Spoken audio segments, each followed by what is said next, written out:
Hope and Shadows, Chapter 4, A Drop of Honey, by Stephen Little. My Little Pony and all associated characters are copyright by Hasbro. As the sunlight from a new day shone through the window of the Pony&Wolf's library's master bedroom, Luna groggily woke up from her invariant slumber. She slowly opened her eyes to allow them to adjust to the morning's light, but found the sun's rays unusually bright that morning. "Dear, you're doing this on purpose, aren't you?" she thought to herself. Opening her eyes a little more, she arched her back slightly, languishing in the slight burning tightness of the minute stretch, when she felt some pony nibbling the back of her neck. "Good morning, Twilight," the Lunar Princess said with a smile. In the best masculine voice she could muster, Twilight responded, "Who's Twilight, baby?" Luna rolled over quickly to find Twilight smiling back at her. "Don't do that. We both had a lot to drink last night at Garnet's party, and the last thing I want is to wake up in some strange pony's bed." Twilight laughed. "I would never let that happen. You're mine, and I don't feel like sharing." She began to nibble on the nape of Luna's neck. "Oh, Twilight, you know what that does to me," she moaned. "Yes, I do," the Lavender Alicon said as she reached a hoof down and began to stroke Luna's inner thigh. Luna let out a gasp. Her mate seemed to be everywhere at once, rubbing, stroking, and teasing her body. Twilight climbed on top of her lover's stomach and pinned her wings down to the bed with her front hoofs. Leaning down, she forcefully kissed her mate while she gently stroked the hoof slowly down the length of her right wing. "My, you certainly are playful this morning," Luna gasped out.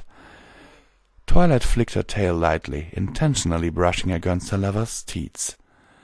"Are you complaining?" "Never." Luna didn't know what had gotten into her wife, but she loved every second of it. Across town another couple had just finished their morning ritual. An amber stallion and a pink mare lay across their bed, panting heavily, coated in a layer of sweet and leather.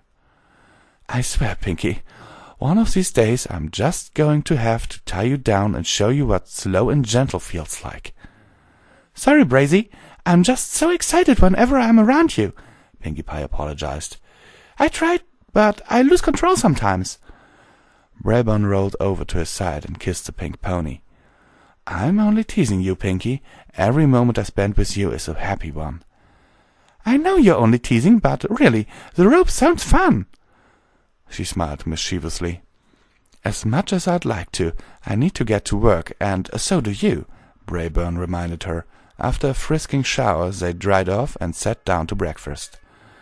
"Darling, did you see Honey this morning?" "No. Come to think of it, I don't think she came home last night.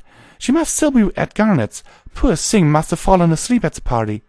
Garnet and Dusk are good ponies. I'm sure they wouldn't let anything happen to her." "I'm sure, but just to be safe side, I should go check on her. She has school with Princess Twilight soon." The amber-colored stallion got up from the table, kissed his wife, and grabbed an apple fritter on the way out of the door of the Sweet Apple Acres bunkhouse that had been converted to a home for Pinkie and Braybon. The sky outside was studded with more clouds than usual.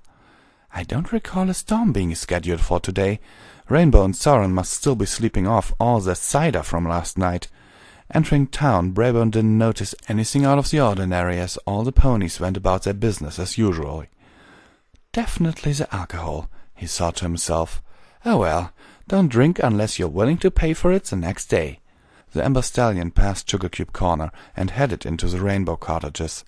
It took him a while, but he finally found Garnet's house and knocked on the door. After a short wait and some swearing from the other side of the door, Dusk stuck his disheveled head out of the door, shielding his bleary eyes from the morning sunlight poking through the clouds. "Morning, Braybon. What can I do for you?" "Howdy there, Prince Dusk. Honey didn't come home last night, and I was wondering if she crashed here with you all instead." "Just let me take a look."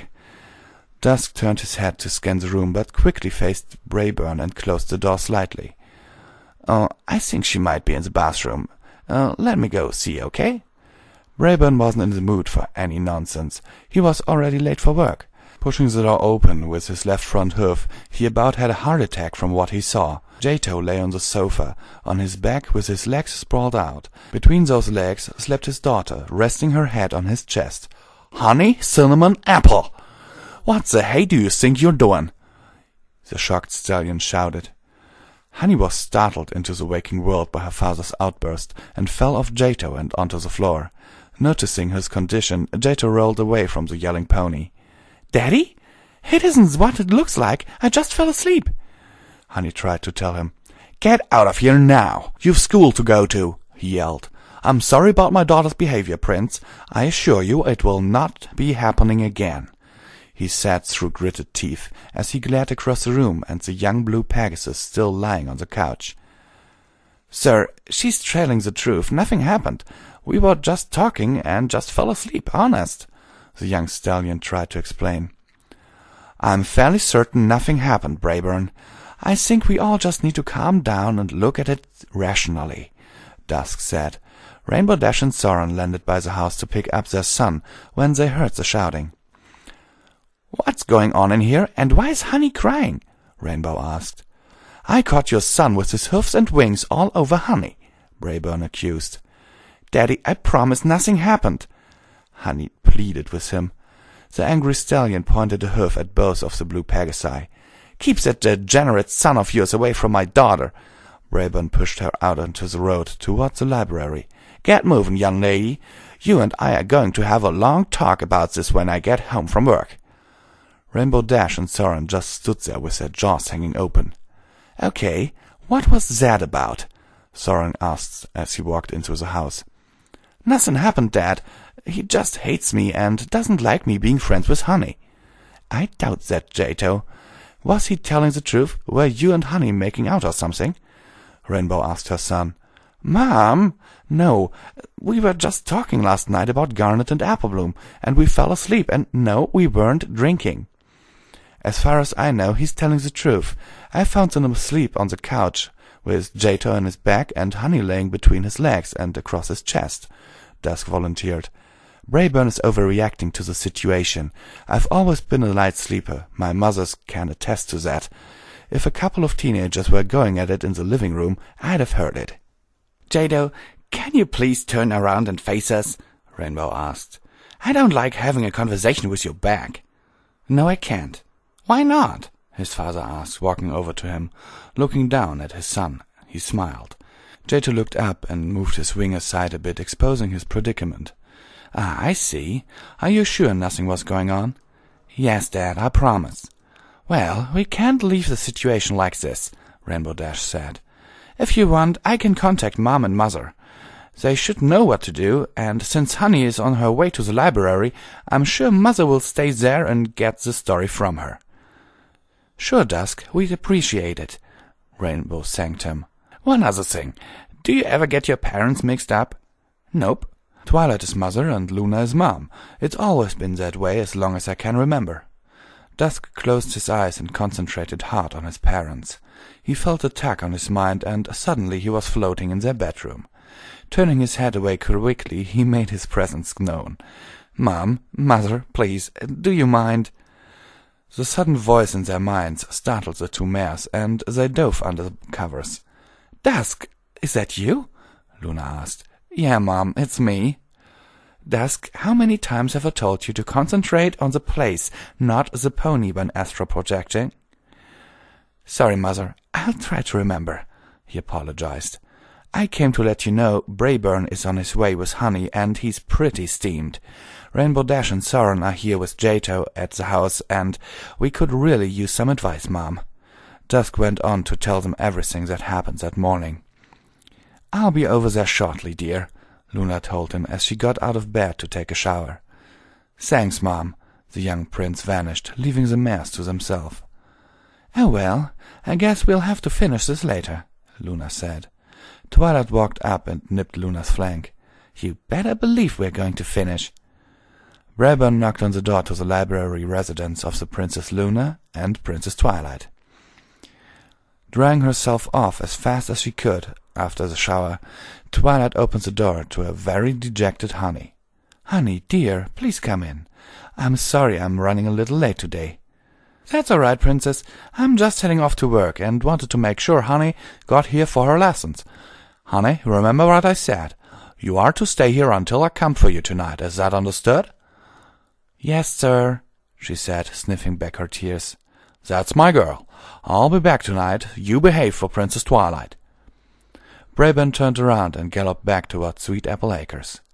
As soon as her father was out of sight, Honey broke down crying. Twilight hugged the little filly, trying to console her. "It's okay, sweetie. Let it out. Dusk told me what happened. I promise it'll be okay." "You promise?" the sad filly asked. Twilight hugged her as if she were her own. "Yes, sweetie, I promise to help any way I can." Luna heard the door close and cautiously walked downstairs. "Is he gone?" Twilight nodded, still holding the crying filly. "Yes, he said he wouldn't be back till this evening to pick up Honey." "Good. That should give me more than enough time to go talk to Jato and his parents, so we can figure out what this is all about." "You're going to talk to Jato?" Honey asked as she tried to dry her tears. "Yes, my dear. Now dry those eyes, and please don't worry. We'll figure this out." Luna smiled down at the golden-furred filly. "Could you deliver a message to Jato for me, Princess Luna?" Honey asked. "Sure, sweetie. What do you want me to tell him?" Honey got close to Luna and whispered a long message into her ear. "Can you remember that all?" "Yes, I will deliver your message as soon as possible." Luna kissed her wife on the cheek. "I'm off to see you two later," she said as she left the library and made her way towards the Rainbow Cottages. Sweetie Belle and Scootaloo were out enjoying the slightly overcast morning, discussing a matter of great importance. "Are you sure about this, Belle? I mean, it's kind of a big step." "Are you saying you don't want to?" the White Unicorn asked her, willing her face into a pathetic pout. "You know I'd do anything for you, babe." "Hello, you two. What brings you out this way?" the Lunar Princess asked, nearly bumping into the couple as she rounded the corner. "Good morning, Princess Luna," they said in unison. "We're on our way to deliver some big news to my Garnet," Sweetie Belle finished excitedly. "Oh? Care to let me in on it?" Sweetie Belle hugged Scootaloo tightly. "We're getting married," she said, giggling like a school filly. Luna took hold of both of them in a nearly bone-crushing hug. "I'm so happy for you. Does Rarity know yet?" "No, Rarity has enough problems right now. She's still trying to figure out how to tell Spike that she's pregnant again," the Orange Pegasus said in an off-hoofed manner. "Scoot, we're not supposed to tell anyone." "You were going to tell Garnet?" "He's my brother. Of course I'm going to tell him." Girls, it's okay. I already knew. Twilight told me about it 4 weeks ago." Luna gave out a sigh. "She was supposed to go over and help Rarity tell Spike, but things got a little complicated. Speaking of brothers and complications, something has come up concerning Honey and Jato. I'm sorry to cut your visit short, girls, but I have something important to discuss with the young stallion, and I'm sure Twilight could use your help with Honey. So once you're done talking to Garnet, could the two of you go to the library?" "Sure thing, Princess, but what's going on with Honey and my little brother?" Scootaloo asked. Luna quietly explained the situation as they sat on the doorstep outside Garnet's home. "That's horrible," Sweetie Belle commented as she knocked on the door. "I hope you can do something for them." "So do I," Luna hoped. Garnet opened the door for the mares waiting outside. Come in. "Hey, baby bro, Scoot and I need to talk to you, but we need to do something first," Sweetie Belle informed him. "Good morning, Scootaloo. What brings you and Sweetie Belle around?" Rainbow Dash asked. "Hey, Mom, we just had something to talk to Garnet about, and since you're here we can tell you and Soren some news too. But before any of that, we heard about what happened with Jato and Honey." The two mares sat down in front of the forlorn little Pegasus and gave him a hug. "It'll be okay, Jato. Luna's here and she'll fix everything," Sweetie Belle said, trying to comfort him. "Really?" Jato asked, watching his sister and Sweetie Belle walk into the kitchen with Garnet. "I'll do the best I can, dear," Luna said as she and her son sat across from the sofa and the 3 Pegasi. "Now, Dusk here told me and Twilight what happened, but I must ask, Jato, did anything happen? Was it as innocent as, say, the two of you just fell asleep?" "No, nothing happened. Why doesn't any pony believe me?" the little Pegasus said as he started to cry. Luna leaned forward and gently patted his cheek. "It's okay, Jato. I believe you. I just want to know why Braeburn had such a negative reaction. I mean, shock is one thing, but from what I heard, he was furious." He hates me, that's all. I don't know why, but he does. Honey's my best friend, and I don't know what I'd do if I couldn't hang around with her anymore," he confessed. There was a commotion in the background. "Mom's what?" Sweetie Belle and Scootaloo ran through the front room. "Bye, Princess Luna. Bye, Mom. We'll see you all later. Oh, and by the way, Belle and I are getting married. I'll talk to you about later." Scootaloo shouted as she ran out of the door. "What?" Dash shouted. Soren could only chuckle. "She's definitely your daughter." Garnet ran after them. "Bye, every pony. I need to go talk to my mother. Just shut the door when you guys leave." Luna couldn't help but smile at their antics, but soon turned back to the task at hand. "Jato, do you like Honey?" Luna asked him bluntly. "Well, yeah, I've always liked her, ever since she beat up those bullies in kindergarten for picking on me because I was smaller than the other kids." "I don't think that's what the princess is asking, sweetie. Do you like her?" "Like her?"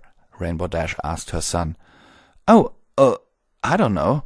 She's nice and she's pretty and all, but I don't know." "Son, I know it's hard admitting you have feelings for some pony, but think about it. When Brayburn said he didn't want you to be around Honey anymore, how did that make you feel?" his father pressed. "I felt bad. It was like saying I couldn't fly anymore or feel the wind in my mane. I felt like some pony told me I'd never see the sun again." Jato blushed with a faraway look on his face. "Sorry, I bet that sounded pretty stupid." "No, Jato. That was beautiful, and I'm glad you feel that way, because before I came here, Honey gave me a message to give to you," Luna said, smiling. "What did she say?" he asked excitedly. Luna couldn't help but giggle a little, and the small Pegasus excitement. "She wanted me to tell you that if we could get this mess cleared up with her father, she'd like to take you out for dinner tonight." "That's nice of her. Do you think Mom and Dad could come too?" Rainbow Dash rested a hoof against her forehead. "Soren, he gets this from your side of the family. No, son, I think she wants to take you out on a date." Jato turned beet red. She does?" "Yes, my dear. Now, why don't we all go to the library and see what Honey has to say about all this? I'd be interested in what Sweetie Belle and Scootaloo have to say as well. Oh, do you think you could get a message to Applebloom? I'd like her to be in attendance as well." "Sure thing, Mom. I'll get to her myself," he said as he teleported away. Luna walked out of Garnet's home and back towards the library, followed by 3 hopeful Pegasi behind her. Twilight watched Luna leave and turned back to Honey. "Would you like a tissue?" Honey nodded, and Twilight levitated a clean hanky over to her. The filly blew her nose loudly.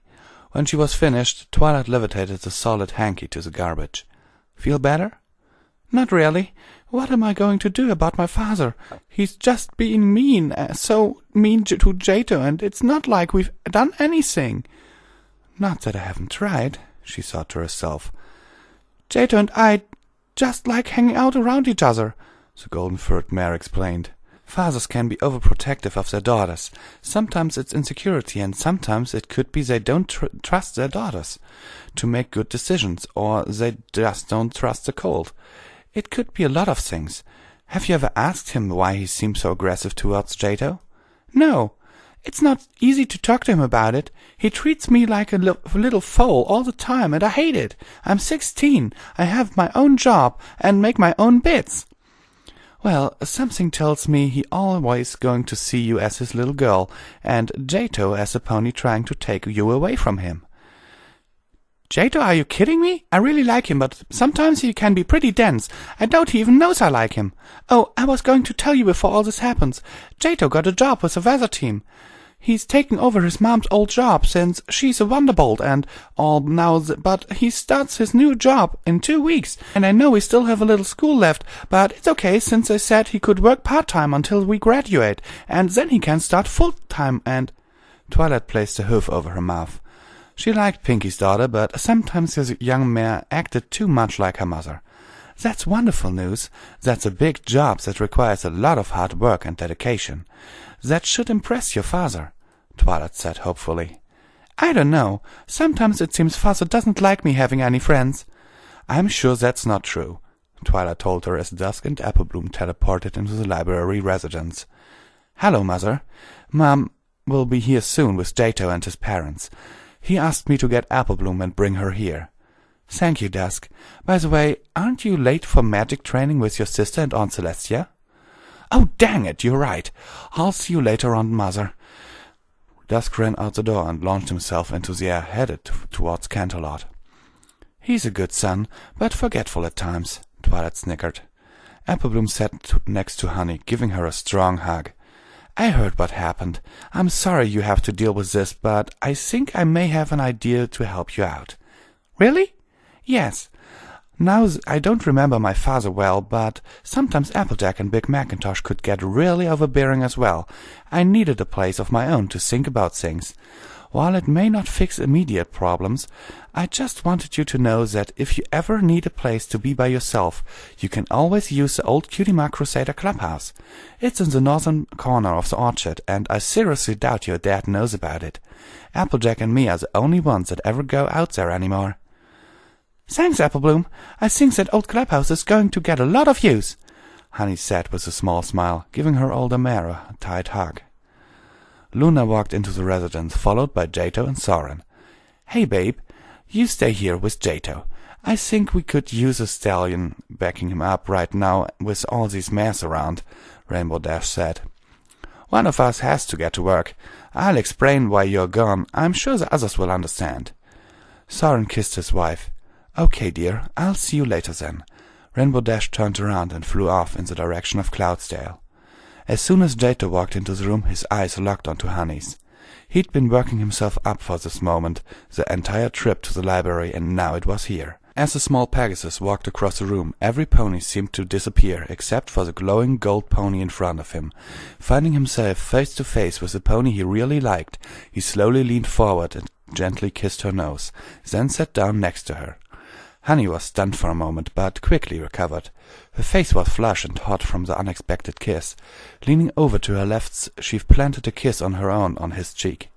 The little Pegasus seemed to melt and leaned against Honey. Belle and Scootaloo sat in front of the two teenage ponies. You two are absolutely adorable together, Sweetie Belle commented. Yeah, it's not fair that Braeburn wants to break you two up before anything has a chance to start. It's totally weird. He found out about Belle and me being an item back when we were 15, and he didn't even bat an eye at it. He didn't? Jato asked. I guess it's really me then, he said with a soft whimper. Applebloom hugged the little stallion. I'm sure there's a reasonable explanation for all of this, kiddo. I hope you're right, Applebloom, Honey said. Hey, Sweetie Belle, could I talk to you alone for a moment in private? Sure thing. Let's go to the kitchen. The two ponies walked past the others into the small kitchen off to the side of the main room. Okay, what did you want to talk to me about? Jato watched Honey and Sweetie Belle, and noticed that the white unicorn blushed hard when Honey asked her something. Then she started to point at her side and to the back of the neck. Not knowing what was going on, he walked over to where some of the older ponies were talking. Has anyone thought to ask what Pinkie thinks of all of this? Soren asked. Luna turned to him with a blank expression on her face. I can't believe we actually forgot to ask her. Be right back. Luna vanished, leaving the rest to wait. How long do you think she'll be gone? Jato asked.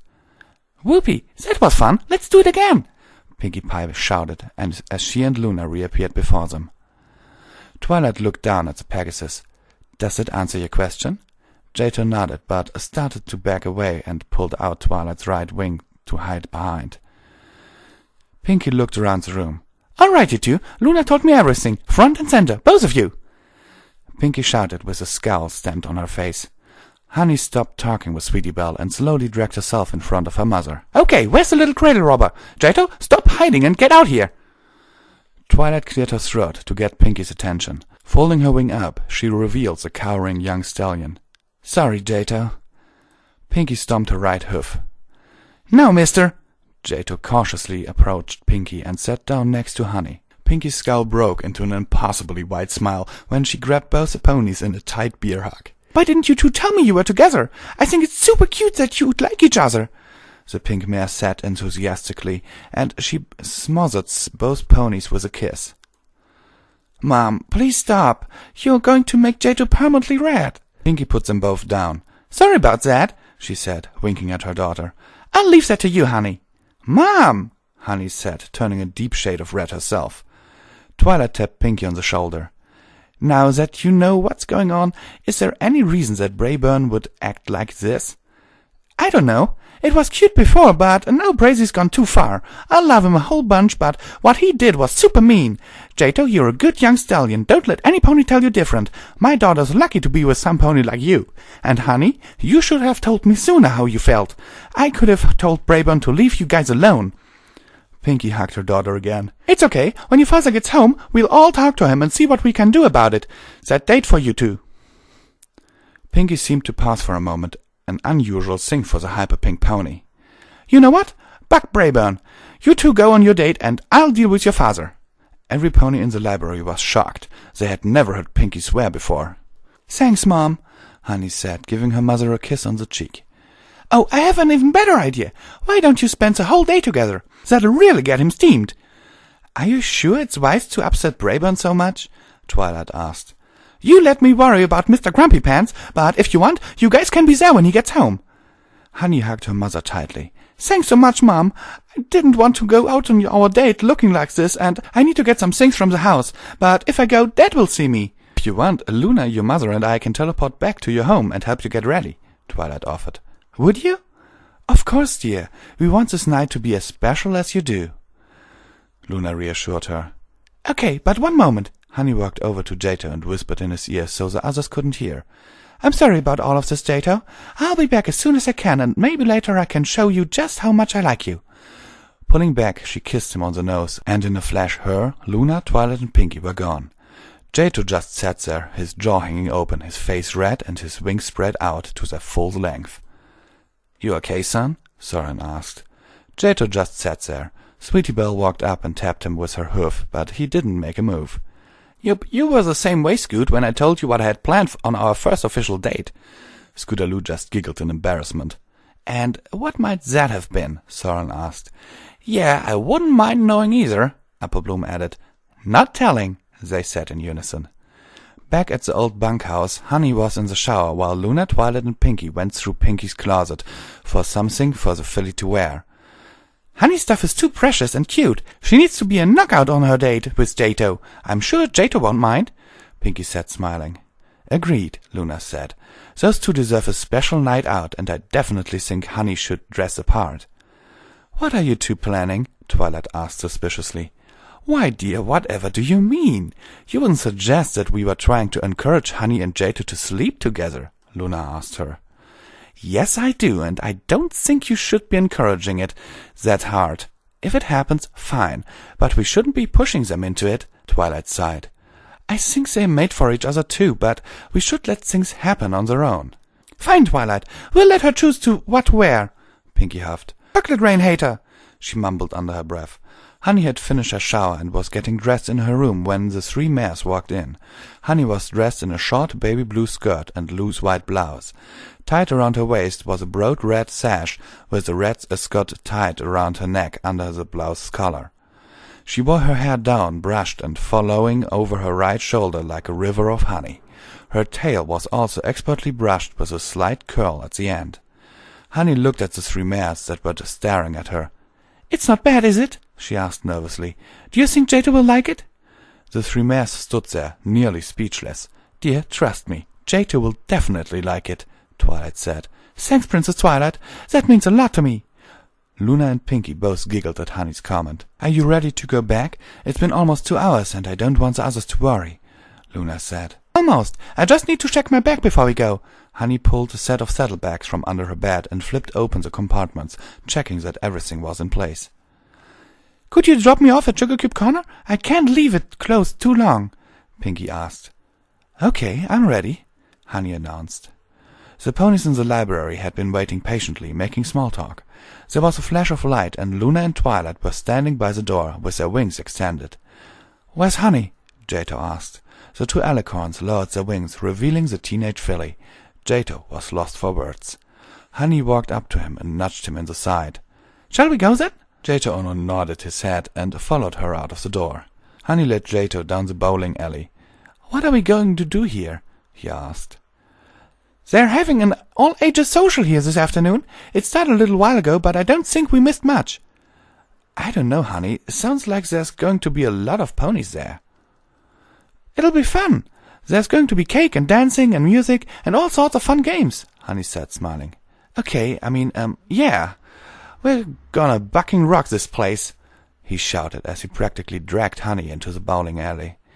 Inside the alley it was indeed packed with ponies wall to wall. Making their way to the snack counter, they both saw looking at the menu, realizing that neither had eaten anything all day.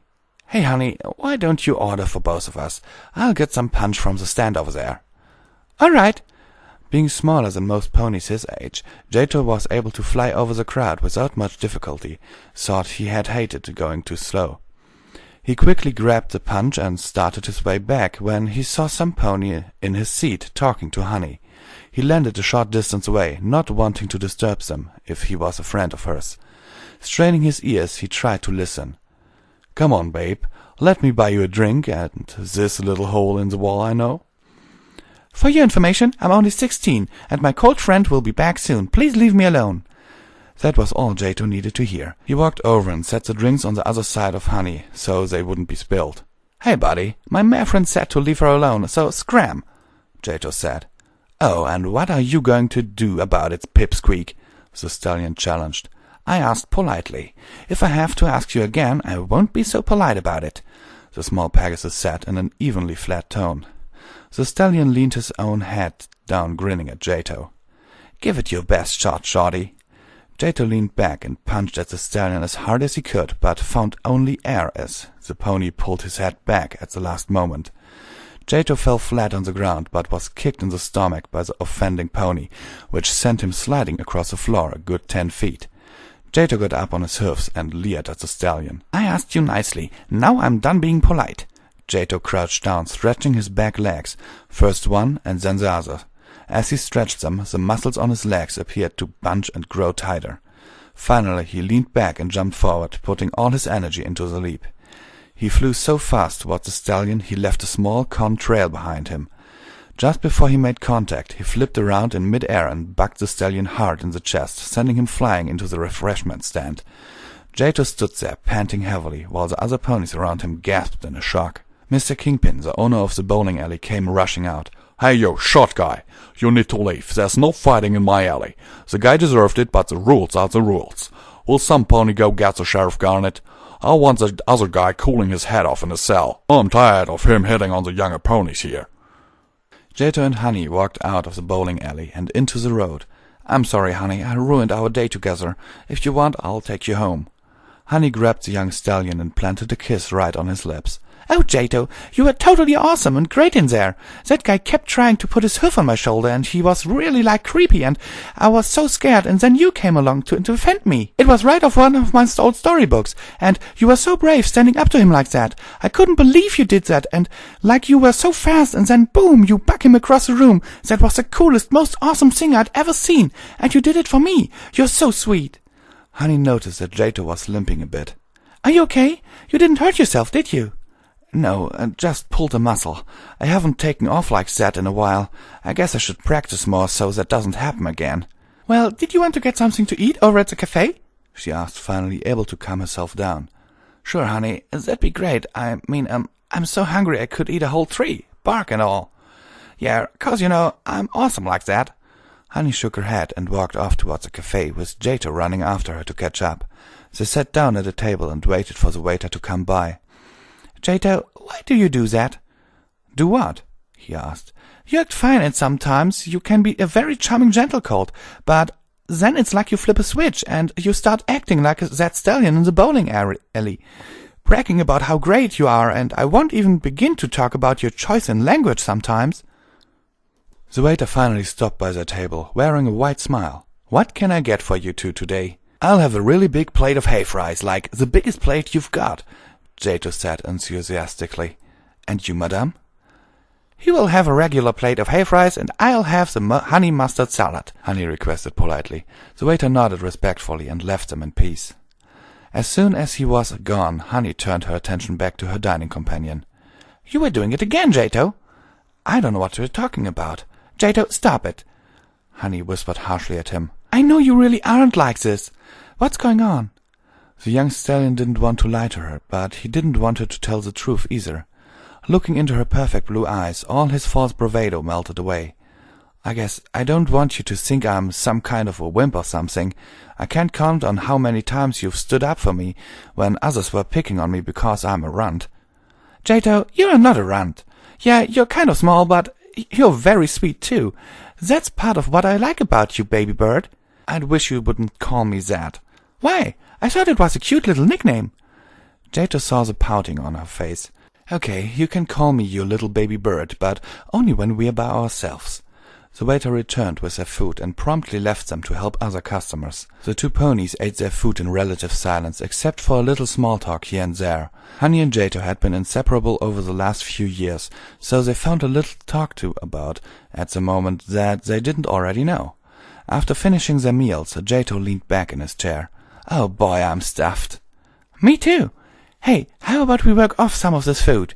Honey threw some bits on the table to pay for the food.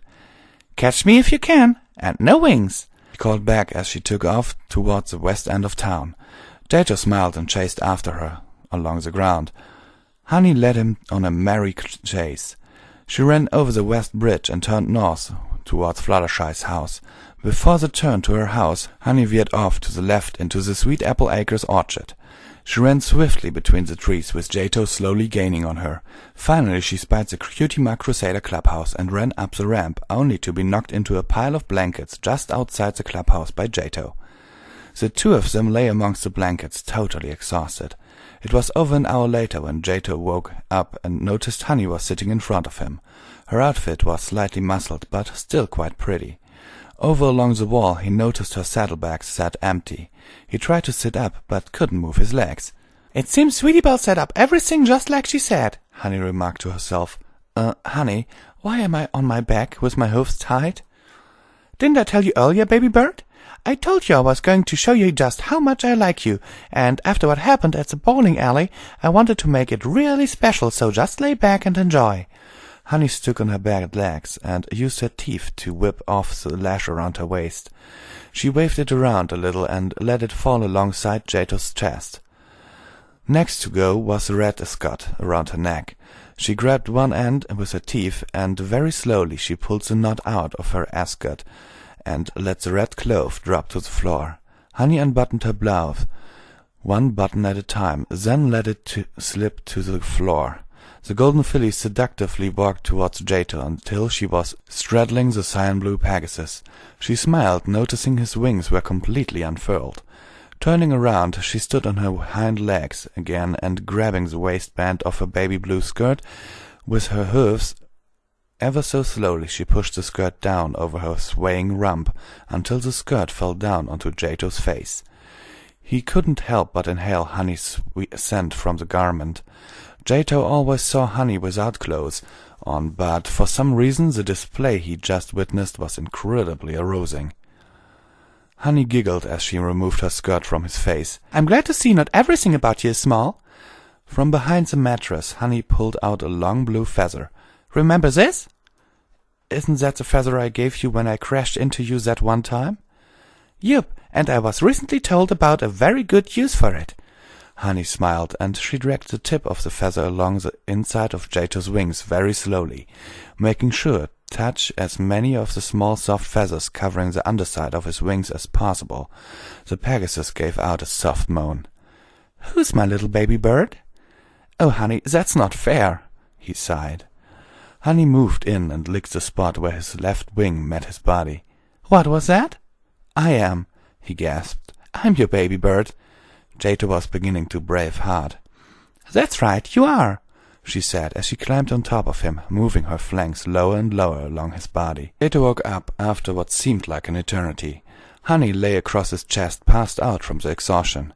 All the activity from earlier seemed to have loosened the ropes holding his hoofs out, and with a little work he was able to get his hoofs out of the ropes. The thought of tying her up had crossed his mind, but instead he carefully rolled Honey onto the mattress and wrapped her in his hoofs and wings. I love you, Honey, he whispered as he gently kissed her soft velvety nose.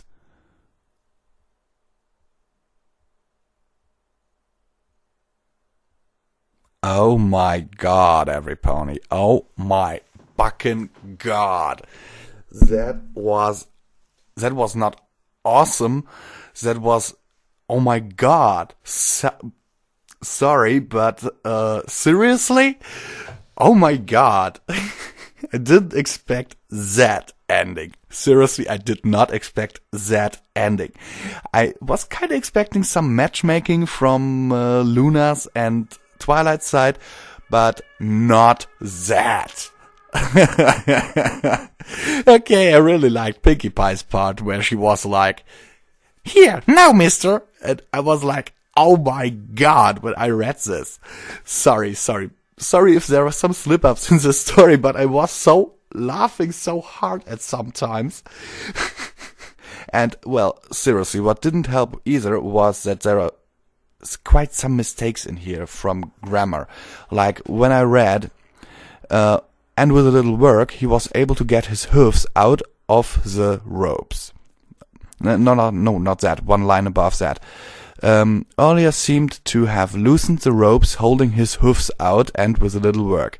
Yeah, that one out there should have been left out. But okay, I can work with that. Everything's okay.